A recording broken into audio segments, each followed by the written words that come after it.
is Mary O'Carroll, and welcome to Pearls On, Gloves Off. Today, I'm speaking with my friend and legal ops leader, Charlene Barone. Charlene began her career in the legal field as a contracts manager, where she spent 8 years laying a strong foundation for her professional journey. Working initially with startups, she played a key role in setting up and expanding legal departments from the ground up.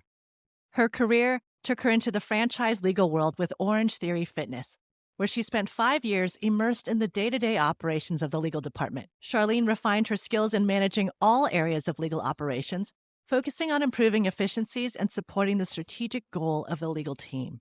Eventually and recently, she transitioned to the New York Times as the director of legal operations, drawing on her background to streamline processes and enhance the effectiveness of the legal department. I've known Charlene for a couple of years now, and she has always stood out to me as a true strategic thinker, and above all else, a real go-getter. Now, this is the attitude that really sets people apart in our industry. Are you willing to break glass, take initiatives, take risks, and make things happen, both in your organization and for yourself? We start off talking about some of her observations and the differences between her experiences at Orange Theory and now at the New York Times, and how important the role of the general counsel is in your success in setting the right culture for innovation. We also deep dive into some of the strategic initiatives that Charlene led in the past. What problems was she trying to solve? And how did she go about making things happen? Finally, we touch on her career path from contracts manager to legal ops director. Now, if you are someone who is trying to move into a senior legal ops role from a legal support role, listen up, because there are great lessons to be learned here. And Charlene is a great and pretty unique example of how to do it right. Hi, Charlene. Thanks so much for being on the podcast today. Hi, thank you for having me. Well, the last time we spoke, I know that you are a huge fan of Andrew Huberman and his podcast. And isn't it still like your lifelong goal to see his live show? Yes. Although, did you read the latest article on about his maybe more personal life? I don't Yeah, know now. I'm a little bit on the fence now, but I was yeah. going to bring that up with you. So that came out last night, what they call like a hit piece, where they just try to do terrible things to his character and drag him through the dirt and dig up people from his past.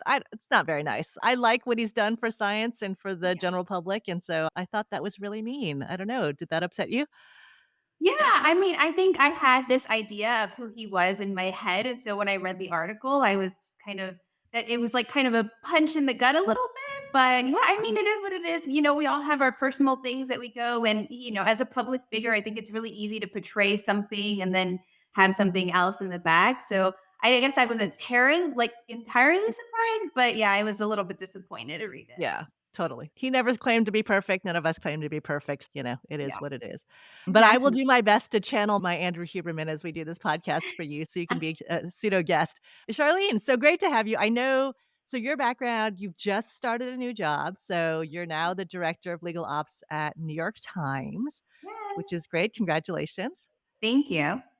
And then you spent a long time also as director of legal ops, but at Orange Theory, which we're all familiar with. So these are two big names, consumer brands that I think everybody knows and loves. Those are really different types of companies. Is the culture different? What are they like going from, Orange Theory to New York Times? Yeah, I mean, I think it just, in essence, the companies are different. I mean, one is a public organization, the other one's a private organization, one's much larger than the other. And so there's going to be, differences and little nuances here and there. Both, I mean, I loved working for Orange Theory. The culture there was very embedded in, fitness, and they really stood by what they believed in. It was really I always say this that I am the healthiest I have ever been in my life and then ever working at Orange Theory. And I am so grateful for that experience just because, they do have a fitness studio in the office, in the corporate office. And so we were able to work out and they always made sure that we had things available for us to be able to work out and work on our wellness. So it was an amazing experience Okay, so you being, have to yeah. pause. You have to pause and tell everyone because I was so amazed when you told me what is it, the basement or the ground floor of the main building of Orange Theory has in it, which sounds so cool. Yeah, they have a studio, which is just a regular fitness studio with Orange Theory classes, but they also have something called Oasis, and Oasis is a spa setting environment. You walk in and you just feel immediately at peace. The ambiance is very calm,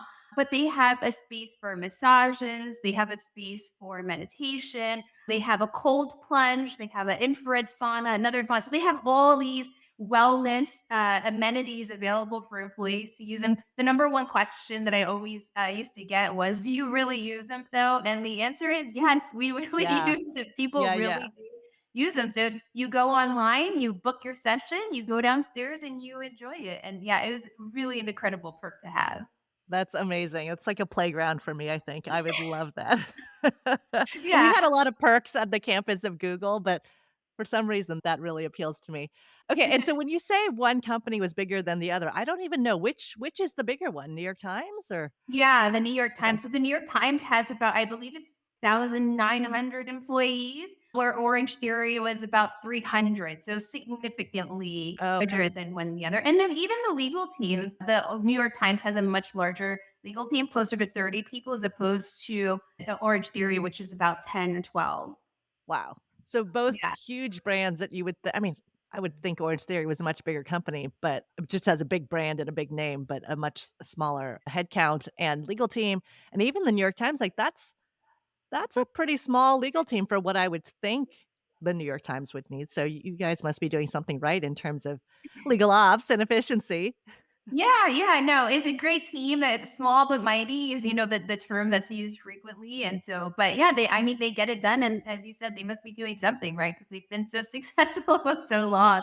So I think one of the misconceptions though with Orange Theory is that they have a much larger team, but we have to remember that they're a franchise business. And so the majority of the network is independently owned and operated. And so Right. those franchisees have their own counsel. So it's not to say that we don't get involved once in a while, but they do retain their own counsel. And some groups even have within their teams, some owners have multiple studios. And so they might have their own small little legal team that they have separate to the corporate legal team. And so that was an Interesting. interesting dynamic. And I was able to learn a lot about even just as an individual, as an independent owner about like how that works and the legalese behind it. So it was a really good experience. Got it. Okay. So very different companies. What about the scope of your role? I mean, you have the same title in two very Yeah. different companies and different sizes. Have you found the scope different or what you're asked to do? Yeah, I think a little bit different, which is so interesting because one of the things that we get asked a lot is what exactly is legal ops and what does legal ops do and can legal ops contribute to the organization and to the legal and yeah, it's been a little bit different. When I was at Orange Theory, I did a lot more administrative work, honestly. It was, and just because I think it was a smaller team, we didn't have a lot of the resources available to kind of expand the legal operations function as much as I would have loved to. And so within that team, I was just asked to do a lot more of the administrative work and things that I would like to have focused more on strategy, although that was a focus of mine. I think that with the New York Times, at least, and again, I've only been there for a small amount of time, but in my short tenure here, I've been able to focus a lot more, I feel, on strategy and prioritizing those things, which is really what I love to do. It's been a little bit different, but a little bit of the same. So you have kind of the same buckets where you have your budget and you have outside counsel spend in all of those areas. But I think it's the amount of time that you spend focusing on each area is a little bit different. Got it. And you were a party of one in terms of legal ops at Orange Theory, obviously. And so it makes sense that you have to do what I used to call, everything above and below your pay grade when you're a party of one. Are you also a party of one at the New York Times, or is there a team there? No, we have a team. So we have a team of 3, and yeah, I have more resources available to be able, again, to focus on the more strategic work. I have an incredible team. They know they've been with the organization for a while, and so I've been really leaning on them the last few weeks to kind of teach me the ropes and show me the things. But yeah, having a team makes a world of a difference in order to like accomplish objectives and initiatives. Yeah, and I know you're new, but in terms of cultural differences, Orange Theory being a much younger company, New York Times obviously been around for many, maybe even 200 years or something ridiculous Yeah, like well, that. yeah. Yeah, so, culturally, in terms of, coming in as a change agent, do you feel like there's differences in reception, in openness to change and technology? No, I mean, I will say I was quite surprised. So I came into this going, okay, we have an older organization. Change is probably going to be a challenge. Implementing new things is going to be a challenge. So I already came into this with a focus of, okay, there's going to be some work that needs to be done.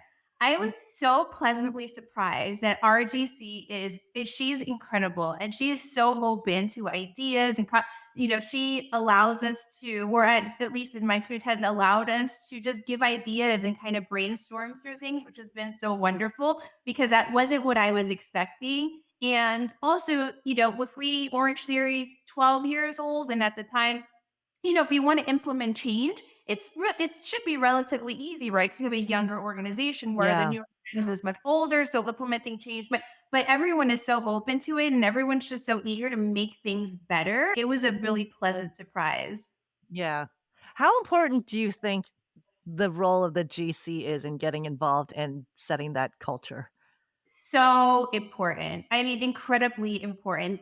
Having even their support, because you have to think of it as, everyone in the department is essentially looking at them for leadership, right? And so a Yeah, lot of the times the team kind of goes to the direction where your GC is going. And so if the GC is getting involved and expressing their interest in enhancing technologies, in being more efficient, in doing those things, you get more buy-in from the overall organization and those who report right. directly to them. And so having that support, I think, is critical. Now, I understand that not all organizations have that. And so that can be definitely a challenge. And I don't want to say that if you don't have that, that's it. You're not going to be able to accomplish anything. For sure, Right. you can. But I think that you have a much easier chance of being successful when you do have that type of support. Yeah. I totally agree with you. I think it can be done. It just is that much harder. And so when we think about the GCs, and let's just take a moment to give them a little advice. What does it look like to actually show up? Because many of them will be like, I hired you, I hired Charlene. Mhm. Obviously I'm supportive. I got the head count. I hired the right person. I scoped the role correctly. I recently wrote a blog about this. Just they kind of have this, my part is done. I've done everything that I can. Now it's your job to make change happen. But what does it look like to actually have the GC be engaged? What do they need to be doing? I mean, just having the conversations, the necessary conversations. And also, I think a big part of it is strategy. And I know that term is maybe a little bit overused nowadays, but having a clear picture of what you want your legal team to look like, I think is critical because then the legal ops team can help you get there. So one of the things that I like to work on with a lot of the legal teams in the past has been strategy of tell me what you're trying to accomplish, tell me where you're trying to get to, and so that the legal operations team and that function can help you get there. So we're a resource and we're able to drive that. So having the GC involved in those stages of setting the stage for strategy and priorities, like what does your ideal legal team look like? What are the buckets? Let's dig into that. Having them involved in that, I think, is critical because then you can help drive the bus essentially in the right Mm, direction. Because if the GC has an idea of what their ideal legal team looks, but they're not communicating that, then you're kind of just blindly throwing things and hoping that something sticks. right. So things like, hey, it feels like international is heating up. We might want to put some headcount there rather than using just outside counsel, or our outside counsel spend is really high in the US and we think that we can do better by specializing and bringing some people in-house, or even, in-house is great, but they're not getting the professional development because they're stuck doing the same routine work. So is there something we can outsource to an alternative provider, a flexible talent, or even technology, right? And so thinking about those types of right sourcing buckets, is that the kind of conversation you want to have with your GC? Yeah. What are your problems? What keeps you up at night? And then let us brainstorm and come with ideas. So if someone's saying, there's outside counsel spend is too high, then the legal ops team can come and do a little bit of an analysis of, okay, why is outside counsel? Do we need more resources internally? But you need to identify what the problem is or what the issue Right. is before you can get with the solution. So again, just having your communicating with the GC and understanding what their picture is of their ideal legal team will help significantly. Yeah, that's right. That's right. Charlene, from my time that I've spent with you, I know that you're a person who likes to get stuff done. You have a Yeah. very high sense of urgency. You don't like to wait around and like hope people come to, their senses. And that's one of my favorite approaches to getting things done is like just go do it.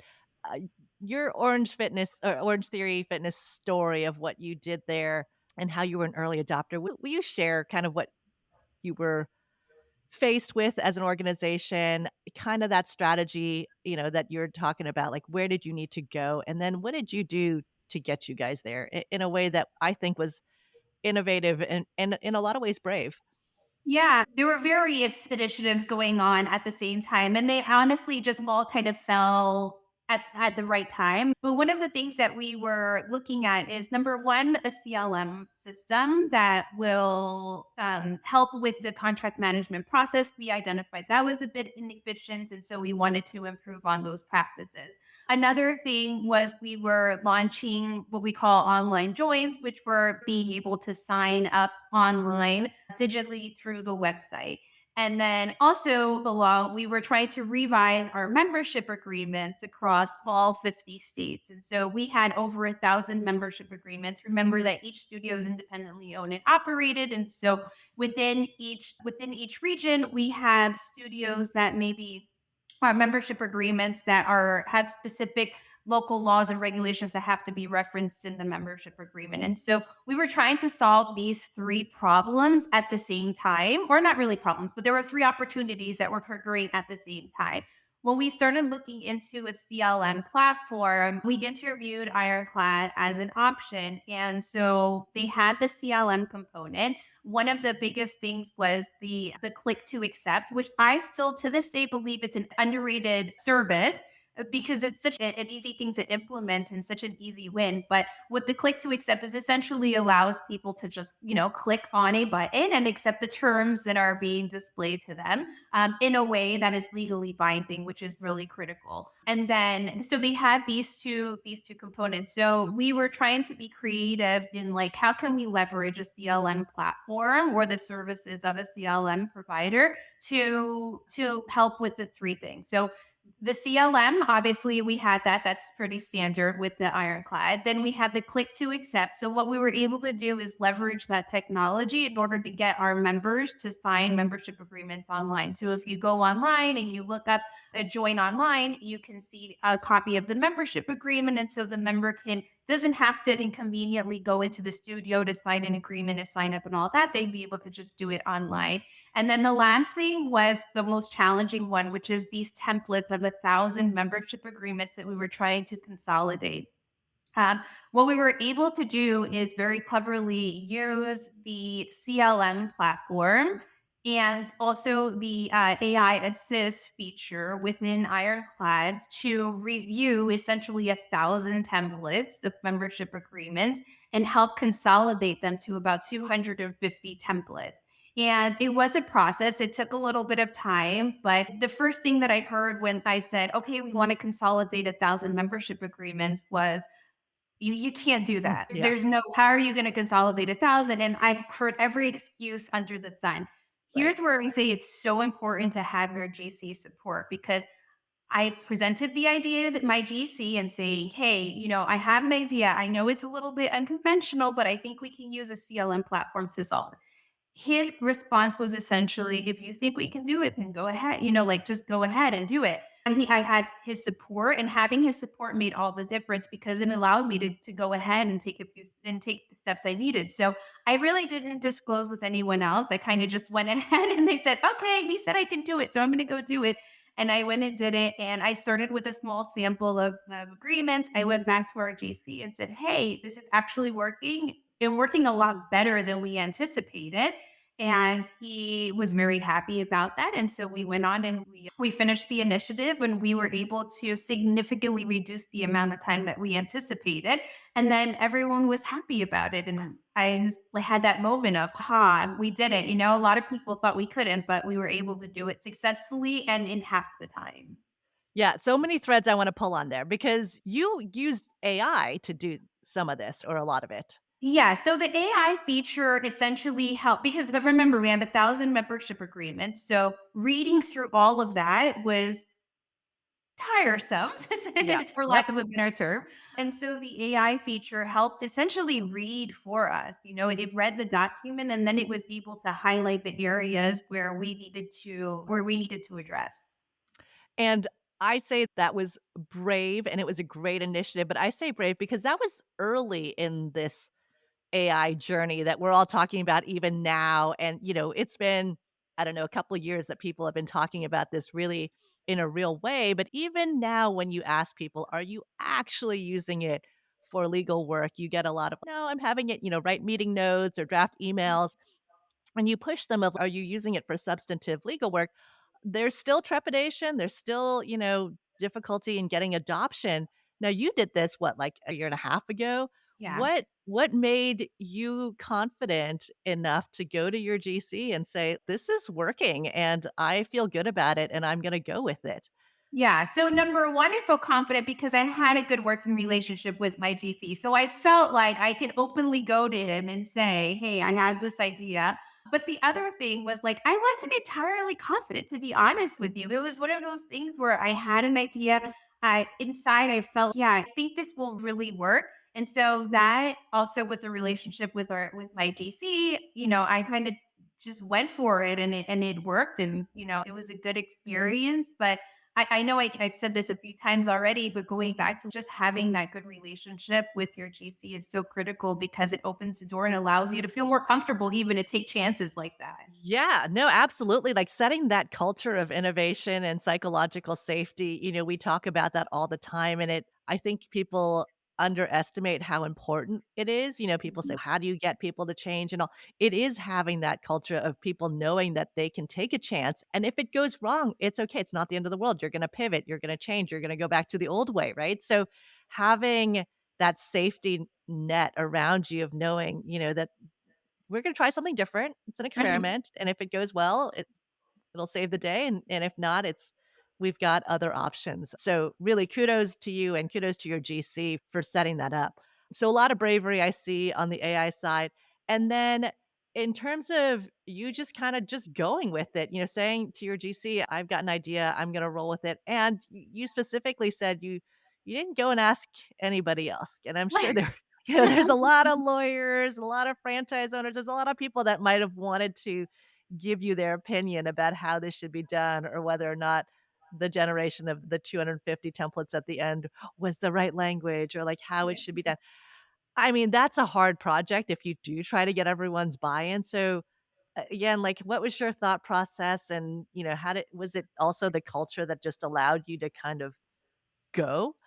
Yeah, so I did consult with a few people internally at the time. So I had I'm forgetting his title, but I think it was like the VP of technology operations. And he was a good sounding board also where I said, "Hey, I have this idea. I'm going to go with it." And he liked to challenge me a lot on my ideas, but that was a good thing, right? Because I had my perspective. So I needed someone to poke holes in it, basically. And Yeah. coming from background, he was able to do that. So I did consult with him a little bit. But yeah, again, I think it goes back to the culture of being innovative and allowing that. And that's why I'm like so happy with the New York Times that I'm also getting that similar support of, you know, be innovative and think of things creatively because that just fits my personality. I mean, that's how I am. I like to try to think outside the box a bit.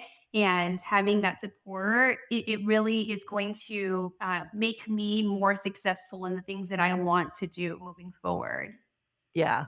The other piece that I love about your story is the fact that you basically digitize the membership contracts as well. And that's, Yeah. going to help scale the business, remove friction when it comes to actually signing up as a member, creates more channels, which I think is going to affect revenue and membership growth and ease of signing up. That got you internally a lot of attention, positive attention. I think, I'm gonna put you on the spot. You got some kudos internally. Was it even like the CEO or someone who came and congratulated you or thanked you for the work that you did?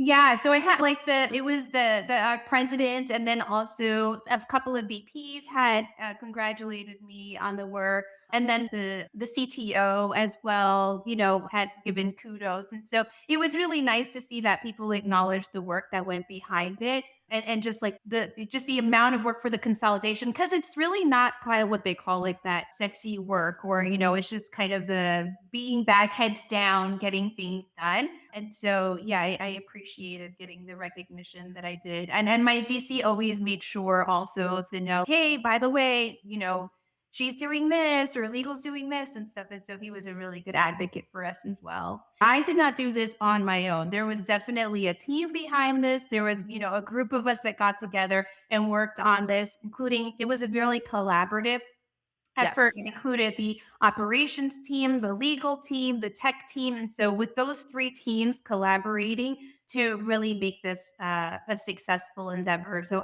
most certainly would not do this on my own and could not have done it on my own.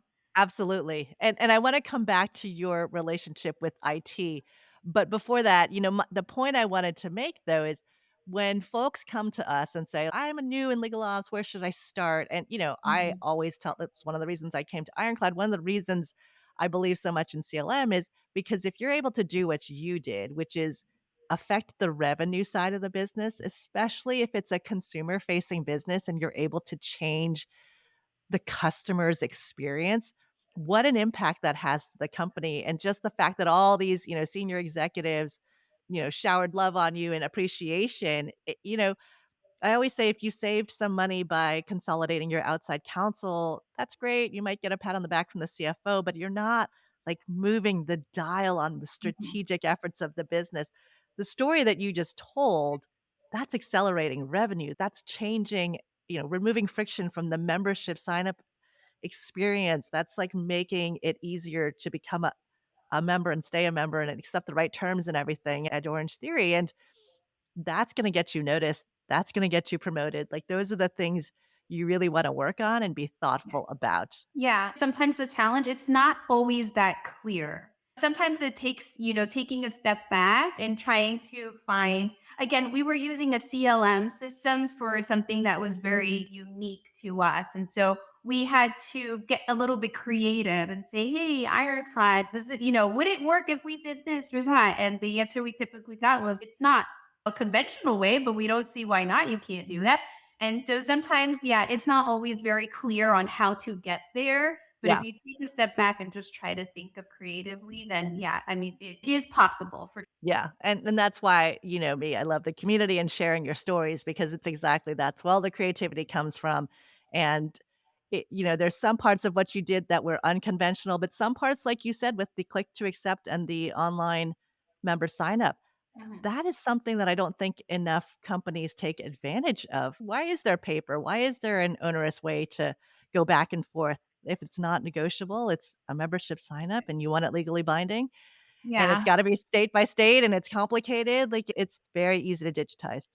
Yeah, I think that's probably a really great starting point for somebody who's trying to, or legal ops person who's trying to think of ways to make an impact, is maybe look at those areas where there is a piece of paper.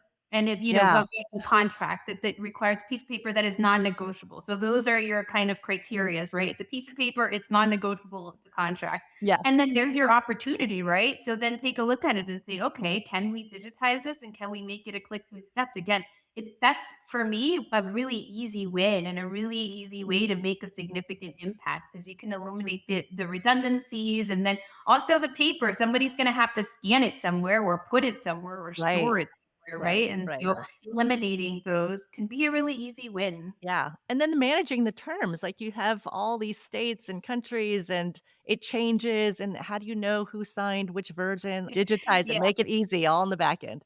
Yeah. Having Uh, that trail, that digital trail is also like such an improvement to the current process, or what was the current process. yeah.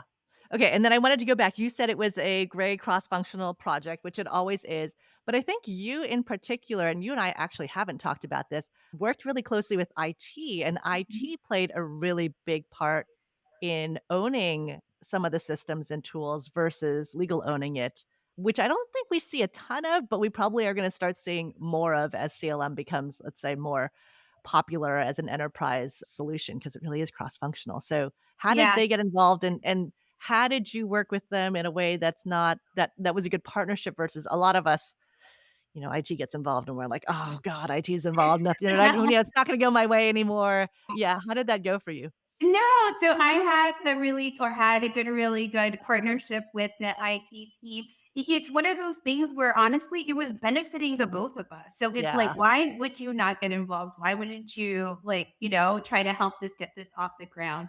I the first thing I did was make sure that the right people were involved from the very beginning. So getting their feedback and making sure that they were part of the decisions. I don't know if you're aware of this. We went through various iterations of reviewing Ironclad, and we had various, I think there were like 6 or 7 people from IT alone at one time evaluating Ironclad and making sure, that it fit our needs. And so having them involved and having them being part of the decision to move forward, like really helped also get their buy-in. Once we evaluated the various platforms and we decided to go with Ironclad, when they started to use the platform, they really saw it more as an enterprise tool. So they were like, wait a minute, we can leverage this across other areas of the business. And at Mhm. that point is where really the decision was made to transition it over more to the tech team, with still obviously legal supporting a lot of the functions. For example, the CLM part of it was really still managed a lot by the legal team, or it still is being managed by the legal team, but in Okay. large part, the support is through the tech team. And so any new initiatives that would come through for Ironclad, really, I mean, the first point of reference, I would say, please go speak with Nick. Like he's the Okay. person who basically is in IT who manages the platform and is the one who can lead it. But again, because it became just really an enterprise tool and not just a legal tool, that's when IT really stepped in and it just made more sense. Okay. So now if there is a new workflow that needs to be built or changes to an existing workflow, so build and maintain, is being done by IT and not someone on the legal ops team? Yeah, yeah. Yeah. So we will get involved in the logistics. So does it make sense to create a new workflow for an NDA or a service Right. agreement or et cetera? But outside of that, to actually build the workflow and implement those changes is handled by the tech team. It's so interesting. There's so many different models and options now for who will administer, build, and maintain your system for a CLM just because you can outsource it, you can insource it, you can do it in legal, you can do it in IT, you can do it in sales ops. Like it's fascinating to me. And then I think Uh, there are opportunities for creating workflows for internal uses. There are contracts that are constantly signed with employees also, so that there's like another opportunity. So I know that's an avenue, at least while I was there, that they were exploring. And so that was another reason of why it would just make more sense for the tech team to own that. yeah, that makes sense. Okay, and then I want to just switch gears and rewind a little bit onto the topic of your background. So you actually like how did you get into this? You started as a contracts manager, right? Yeah. So I had a really interesting experience. I get this question a lot from a lot of the more junior legal ops teams. Like, how did you even fall into this? It being such a newer field and all. Yeah. So I started as a contracts manager. I was working for the startup company. I will say when I went as a contracts manager, when I applied for the role, I had no experience in contract management. I had no experience in legal. I was working in finance. It was really just like kind of going in blindly. When I got the role, the organization was relatively small. There were, I think, only 60 employees at the time in total. And we were the role for the contracts manager was really it's a SaaS company who sold a lot of their technology to universities, colleges, and then also some government agencies. So the contracts managers intended to negotiate these contracts between the organization and these other entities. The interesting part is that, again, I am not an attorney. I'm not a lawyer, and I had some experience in reading contracts, but definitely not in negotiating it. But it's like how I do everything else. I kind of just gave it my all and went with it, and it worked out. It was a really great experience, I will say. One of the most challenging experiences because you're going into this really not knowing, you're talking to these attorneys who come from these very large organizations. So we're not talking about small, we're talking about some Fortune 500 companies. I worked with outside counsel to kind of liaise between the organization and their clients. But essentially, I needed to know what I was talking about because I'm going into these calls. And yes, outside counsel gave me all these red lines, but I need to be able to speak to it. So I will never forget, and I tell the story all the time of me going online and Googling for the first time, what is indemnification? And why is it important?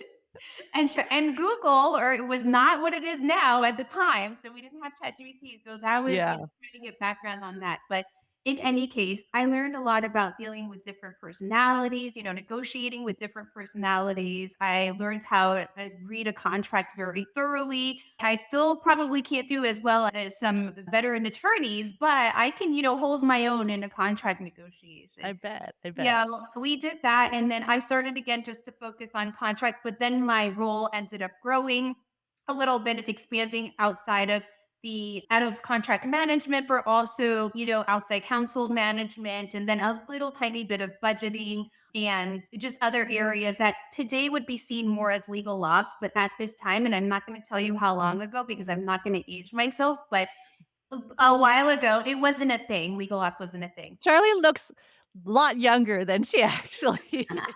Yes, I already told you my age, and you were like, "What?" What? No way, you have a child? How is this possible? Yes, yeah, no, yes, I do look quite young, but so at that time, there wasn't really a legal ops, but it kind of No. what you would call today illegal operations, and I worked for the organization for about 5, almost 6 years, and they ended up growing exponentially, and then they sold, as a lot of startups do, and then I moved to another similar scenario, like a smaller, and again, contracts manager, which that role evolved, also was there for a few years.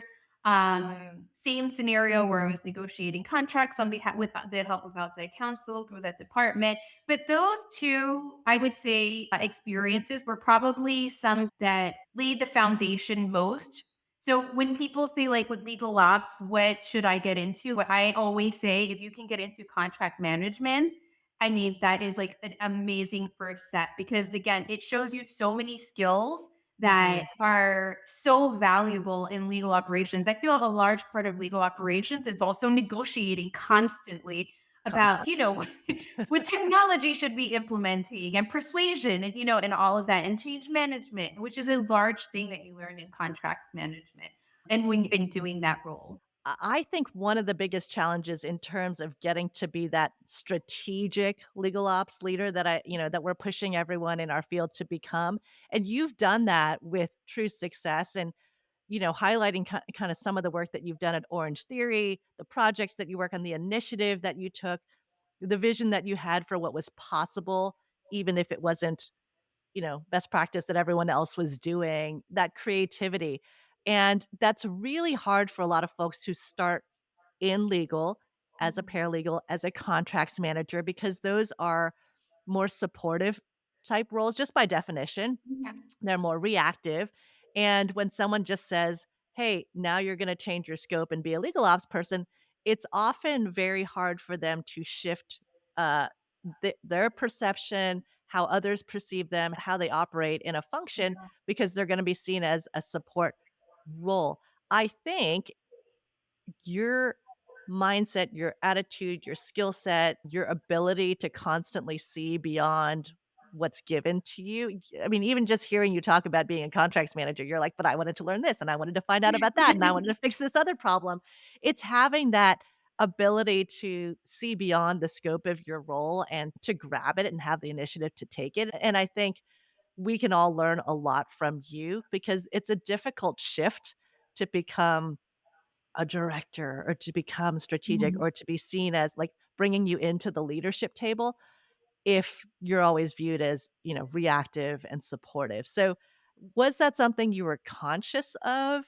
And I think it's even harder on a smaller team like you did at Orange Theory where people see you in a certain way, but I also think that even when you showed up as a contracts manager or whatever the role is, because you're Charlene, you're gonna show up bigger than that role is, and that's a good thing, and that's exactly what I think others need to learn from. So again, going back, was it conscious? Were there things that you were thinking about, or is that just who you are? No, I mean, I would love to have some sort of formula that helps the people accomplish, but no, I think that's just the way that I am. I see opportunities everywhere. There's always an opportunity, which sometimes is a fallback because sometimes I like to bite off more than I can chew, and I've done that more than I'd like to admit in my career. But I always, you take a step back when you do that and then you reevaluate and then, you pivot and then you just keep on moving. But even for, I would say for like a paralegal or a contracts manager, it's just finding those little bits of opportunity, right? There's always a way to make things better. It doesn't matter Yeah, what you can be in the best organization possible. There's always a way to make things better. And it's just finding that one small thing and starting with that and then just kind of growing off of that. So that one little process improvement I made better. Okay. Now kind of go to the next and take it in stages. I don't think don't try to boil the ocean. I'm full of, analogies today, but like nobody trying to boil the ocean and try to just identify small little tidbits of areas where you can contribute a little bit and it'll add up. It will. yeah, And then people start to trust you more and they'll say, hey, remember, Charlene, when you improved this one project? I have this other problem here. Is this right. something that you can afford? And then just put yourself out there and say, by the way, this is what I did. Yep, And if you need help with anything in this area or similar to this, I'm happy to help. I think a lot of people also don't like to promote the things that they do. It's like, well, mm, that was part of my job, or no, it was. And you have to advocate for yourself. that's I've right. been very fortunate that I have had some great mentors and some really great people in my life who have advocated for me. But nothing works better than you being able to speak up for yourself because number one, it shows leadership and Yes. it shows the ability to be able to get things done. That's right, and you have to make it happen for yourself, and you even said at Orange Theory a large part of your role was administrative because there's nobody else to give that work to, and so you can't sit there and say, "That's the job, and, I wish I could do more things." You're like, "Okay, I'm gonna get that stuff done as fast as possible and as quietly as possible, and then I see all this other stuff, and I'm not gonna ask permission, and I'm gonna take initiative, and I'm gonna have the confidence, and I'm gonna be brave, and I'm gonna go disrupt things," and that's exactly what you need to do to get ahead in these roles because we always say what got you here won't get you there, and, I think that is part of your personality, and that's what's made you successful. I hope others can learn from it, and just knowing you for the short time that I have, like, every time I interact with you, you always have ideas, like, on random things that we talk about, you're like, "I have an idea. Can we talk about this? Can we do that?" And yes, that's who you are, like, you take initiative, and you're like, "My plate is full, but I get excited about something, and I wanna do it." Yeah, thank you. And I want to say that you did mention that I quietly did those things. I will say that I was very vocal with my GC about, hey, I am doing this and this is administrative and I don't really want to be doing this, but I'm going to do it. And he knew and he was very aware of it and, thankful. And we were finding ways to kind of shift the work a little bit. Good. But I definitely was not quiet about doing it, Okay, that's amazing. That's exactly right, because you have to advocate for Yeah. yourself Yeah, and yeah, you and have to and make know. a little bit of noise, and also it's how you present the work, because sometimes that can come off a little bit like, "Oh, she doesn't," is she complaining about the work or doesn't want to do it? But I think if you find a way, depending on who you're dealing with, if you can find a way to present it in the right way, then just putting it on their radar, I think will make a difference, because then when that things come up, they might reconsider maybe handing you that more administrative role and finding another place for it. That's exactly right. Okay, and so now in your new role, it's new. Are you taking the time to feel things out? Are you already starting to be like, "Hey, I see something. We've gotta break that. We gotta fix that." Yes. No, so I've taken the first few weeks of just trying to absorb a lot of it. Like I said, it's a much larger organization. There's a lot of moving parts and a lot of things going on behind the scenes and just trying to absorb it. I will say that my predecessor did an incredible job. I mean, she built the department essentially from scratch. Her and the GC did. And Yeah. so she didn't have prior legal operations experience. She kind of stepped into the role and really made it her own and took it on. Yep. And so coming into this and seeing like a well-established legal operations function, I'm like, yes, Yeah. this is awesome. All this stuff is great. So so I want to say, major kudos to her because she did an excellent job in really implementing the right processes and stuff. I would say, like I said before, there's always opportunities. There's always ways to make things a little bit better. So there are areas, obviously, that I've identified, and even with the budgeting process, which I mean, on week 3, they were like, okay, budget process is coming in for the quarter. And I'm like, oh my gosh, okay, this is like a lot of things going on. But everyone has been great and supportive and amazing. But uh, even with going through that process, it's like there's always opportunities to make things a little bit better or tweak things Yeah. here. I don't think, well, I mean, maybe I will be, but there's definitely when you're starting with a smaller organization, maybe who doesn't have legal operations or who's maybe has a more immature there's more opportunities to make a bigger impact Sure. in Sure. those organizations. In this one, I don't expect to be, at least not off the bat right away, to make such a huge impact as like with Orange Theory. But yeah, but hopefully, as I ramp up, I see some opportunities in some areas where we can definitely improve it. And mostly, like processes, efficiencies, things like that are, pretty standard across the board. I don't think anything very unique to the times, but just in general. Yeah. So taking your time, figuring out what the priorities are, and going from there. Yeah. Excellent. Charlene, always such a pleasure to speak with you. I've loved watching your career blossom, your journey. And again, I think so much of your success is because of who you are and the initiative that you take and your attitudes. Again, hope a lot of folks can learn from you in this conversation. Thank you so much. And I will say you have been a huge help for my career as well. If I just see like quickly, I remember hearing you before I started legal operations formally and listening to a podcast. And I said, I have to reach out to her. And I did. And I was like, there's no way she's not going to answer me. Like she's, super popular. And then you did. And then you even offered to meet with me. I was like so shocked and amazed. So thank you for being a resource for everyone in legal ops and just Oh, being so open. You've been amazing, more than you know, and so I appreciate that. well, such a pleasure. And now you and I are on a text basis and we can talk Yeah. about biohacking. We have a passion for biohacking. So if anyone else wants to talk Yes. about that with us, yeah, that's a whole nother podcast. All right. Thank you, Charlene. Have a great Thank day. you. Thanks everyone for listening.